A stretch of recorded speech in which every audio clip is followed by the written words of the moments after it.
Hi friends, group 4 exams எல்லோரும் எப்படி எழுதுனீங்க? இதுக்கான ஆன்சர் கீ பார்க்கலாம் வாங்க. இது உங்கள் ஃப்ரெண்ட்ஸ் அண்ட் ஃபேமிலிக்கும் ஷேர் பண்ணி உங்களோட ஆன்சர்ஸும் கரெக்டாக இருக்கான்னு செக் பண்ணிக்கோங்க. நான் கொஞ்சம் ஸ்பீடாக தான் சொல்ல முடியுது.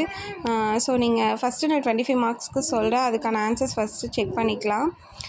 வா என்ற வேர் சொல்லின் வினைமுற்று, அதாவது வா அப்படின்னா அதுக்கான வினைமுற்று என்ன அப்படின்னு சொல்லி கேட்டிருக்காங்க. இதுக்கான ஆன்சர் பார்த்தோம் அப்படின்னா வந்தால். நான் கொஞ்சம் ஸ்பீடாக சொல்கிற மாதிரி தான் இருக்கும், கொஞ்சம் செக் பண்ணிக்கோங்க.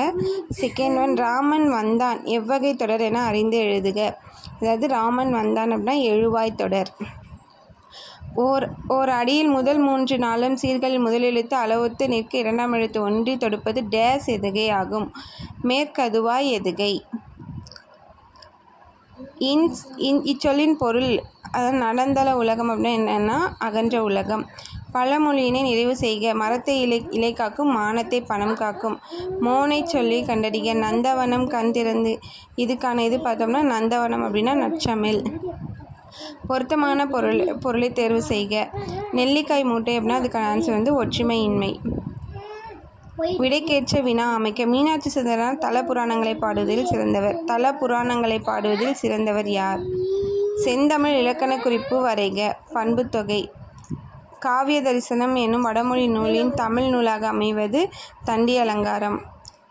சொற்களை ஒழுங்குபடுத்தி சொற்றொடராக்குதல். இகழ்வேந்தார் சேர்ந்து ஒழுகுவார். மரபு பிழை நீக்கி எழுதுக.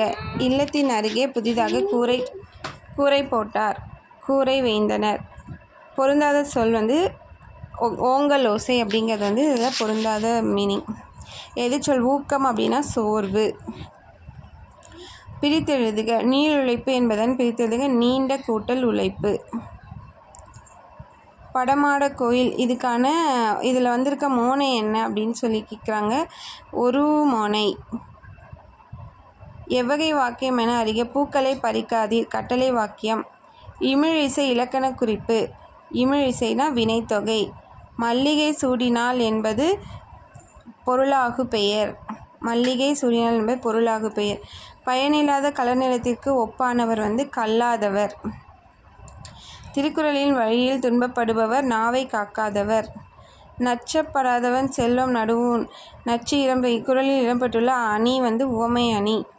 கீழ்கண்டவற்றில் ஔவையார் இயற்றிய நூல் ஞானக்குறள். கரையொரு இலக்கண குறிப்பு வரைக. 2ஆம் வேற்றுமை தொகை. புறநானூற்றின் சில பாடல்களை ஆங்கிலத்தில் மொழிபெயர்த்தவர் யார்? G U Pope. இந்த ஆன்சர்ஸ் கரெக்டானு செக் பண்ணிக்கோங்க. அதே மாதிரி உங்கள் ஃப்ரெண்ட்ஸ் அண்ட் ஃபேமிலிக்கு ஷேர் பண்ணுங்கள். தேங்க்யூ ஃபார் வாட்சிங். பாய்.